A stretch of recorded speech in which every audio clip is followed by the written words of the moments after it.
매일 성경 묵상을 돕는 해설 가이드입니다. 안녕하세요. 묵상 코치입니다. 함께 읽고 나눌 말씀은 누가복음 22장 39절에서 53절까지 말씀입니다. 39절에서 46절은 감람산에서 간절히 기도하시는 예수님에 대해서 말합니다. 예수님은 감람산으로 가셨고 제자들도 따랐습니다. 그런데 누가복음은 예수님께서 습관을 따라 가셨다고 표현합니다. 세상이 자신에게 주어진 직무를 수행하듯 예수님은 자신의 소명에 따라 신실하게 전진하십니다. 품에 있던 제자가 돈을 받고 자신을 팔아넘기고 하나님이 계획하신 대속의 형벌이 기다리고 있는 시점에 예수님은 묵묵히 사명을 수행하러 가십니다. 감람산에 이르러 예수님은 제자들에게 시험에 들지 않게 기도하라고 경고하십니다. 제자들에게서 돌 던질 만큼 떨어진 곳으로 가서 무릎 꿇고 기도하십니다. 이는 예수께서 제자들과 멀리 떨어지지 않는 장소에서 기도하셨음을 내포합니다. 그래서 제자들은 예수님께서 기도하는 모습을 볼 수 있었고 음성을 들을 수 있었습니다. 제자들은 그 모습과 소리를 들었기 때문에 깊은 슬픔에 빠져 잠들게 됩니다. 무릎을 꿇은 모습은 긴장된 상황에서 간절히 그리고 지극히 겸손히 기도했음을 의미합니다. 또한 무릎을 꿇고 기도하는 것은 격렬하게 탄원하는 동작이 아닙니다. 아버지여, 만일 아버지의 뜻이여거든 이 잔을 내게서 옮기시옵소서. 그러나 내 원대로 마옵시고 아버지의 원대로 되기를 원하나이다. 예수님은 극도의 긴장과 고통 가운데서도 하나님을 아버지로 부르는 것으로 기도를 시작하십니다. 기도를 아버지로 부르는 것으로 시작하는 모습은 주의 기도를 떠올립니다. 예수님은 아버지의 뜻에 신실하게 순종한 아들로 기도하십니다. 예수님께서 기도하실 때 한 천사가 하늘로부터 예수님을 강하게 합니다. 누가복음은 천사의 말이나 동작이 아니라 힘을 실어준 역할만 언급합니다. 천사가 힘을 준 장면은 하나님께서 천사를 보내 예수님과 함께하고 계심을 보여줍니다. 하나님이 함께하심을 아는 것이 기도할 수 있는 힘이 됩니다. 그러나 천사가 잔을 제거하거나 기도의 짐을 대신 지는 것은 아닙니다. 잔을 마시는 것이 예수님의 길이므로 십자가를 향한 고독한 길을 홀로 걸어야 합니다. 그래서 예수님은 간절히 기도하셨고 땀이 땅에 떨어져 핏방울처럼 되었습니다. 이는 내면의 고통과 고뇌가 밖으로 터져나오는 것을 말하며 그만큼 예수님의 기도가 간절하고 지속적이었음을 뜻합니다.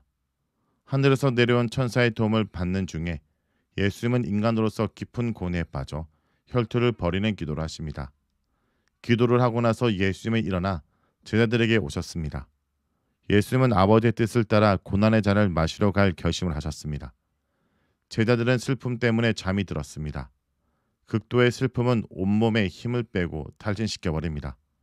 예수님은 제자들의 고통을 이해하셨습니다. 그러나 시험에 들지 않으려면 자지 말고 깨어 기도해야 합니다. 감람산 기도는 시험에 들지 않도록 기도하라는 명령으로 시작하고 마칩니다. 그리고 문단 중앙에는 예수님께서 고뇌와 고통 가운데서 기도하시는 모습이 배열됩니다. 그만큼 기도가 본단락의 핵심입니다. 사람은 약하고 제자들도 약합니다. 예수님이 베드로에게 사탄이 그를 삼키려고 요구한 사실을 언급한 것처럼 극심한 시련이 닥치면 제자들은 누구나 사탄의 시험에 넘어가기가 쉽습니다. 예수님께서 베드로의 믿음이 약해지지 않도록 기도하신 것처럼 제자들은 믿음이 약해져 시험에 빠지는 비극에 이르지 않게 기도해야 합니다. 고뇌와 중압감으로 힘든 순간에 제자들이 모범을 삼아야 될 기도는 예수님의 기도입니다. 첫째, 예수님의 시험에 들지 않게 기도하셨습니다. 누가는 기도하시는 예수님을 강조하기 위해 그의 기도를 세 차례 언급하십니다. 광야에서 시험했던 사탄은 감람산에서도 예수님을 시험하지만 예수님은 기도로 사탄을 패배시킵니다. 둘째, 예수님의 심판과 진노의 잔을 마시는 순간에도 하나님을 아버지로 부르며 신뢰하셨고 아버지의 뜻에 순종하셨습니다. 이는 예수님이 제자들에게 주의 기도를 가르치신 그대로 기도하셨음을 의미합니다. 고통 가운데 홀로 기도하는 것이 아닙니다. 하나님께서 천사를 예수님에게 보내신 것 같이 하나님은 아버지에 대한 신뢰를 가지고 순종하기 위해 기도하는 자녀들과 함께 하십니다. 셋째, 예수님께서 고뇌와 분토로 기도하신 모습처럼 제자들과 신자들은 슬픔과 낙심의 감정을 토해내며 기도해야 합니다. 예수님도 통곡하셨으니 나도 통곡하면서 하나님께 나아갈 수 있는 것입니다. 넷째, 하늘로부터 천사가 예수님께 힘을 주는 장면은 기도하는 자녀의 고통을 하나님께서 결코 외면하지 않으심을 보여줍니다. 하나님께서 기도에 침묵하시고 관심을 두지 않는 것처럼 느껴질 때 기도를 중단하고 시험에 빠지기 쉽습니다. 그러나 하나님은 기도하는 자녀를 외면하지 않으시고 항상 함께 하십니다. 하나님의 침묵은 그의 뜻이 확고함을 보여줄 뿐 자녀들의 기도에 무관심한 것이 결코 아닙니다. 47절에서 53절은 체포되시는 예수님에 대해서 말합니다. 예수님께서 시험에 들지 않도록 기도하라고 말씀하실 때 한 무리가 어둠 속에 나타났습니다. 무리 앞에서 그들을 이끌고 있는 사람은 12제자 중 하나인 유다입니다. 누가는 예수님께서 제자들에 의해 배반당하신 것을 의도적으로 자세히 언급합니다. 유다는 사탄의 시험에 넘어진 대표적 사람입니다. 그는 예수님께 입을 맞추려고 가까이 옵니다. 유대 문화에서 입맞춤은 존경과 사랑의 표시였습니다. 그러나 유다는 체포하러 온 자들이 어둠 속에서 예수님을 식별할 수 있도록 입을 맞추려 합니다. 제 많은 여자는 감사와 사랑과 헌신의 마음으로 예수님의 발에 입을 맞추었으나 유다는 배신의 입맞춤으로 예수님을 기만합니다. 그래서 예수님은 유다야, 내가 입맞춤으로 인자를 파느냐 라고 말씀하십니다.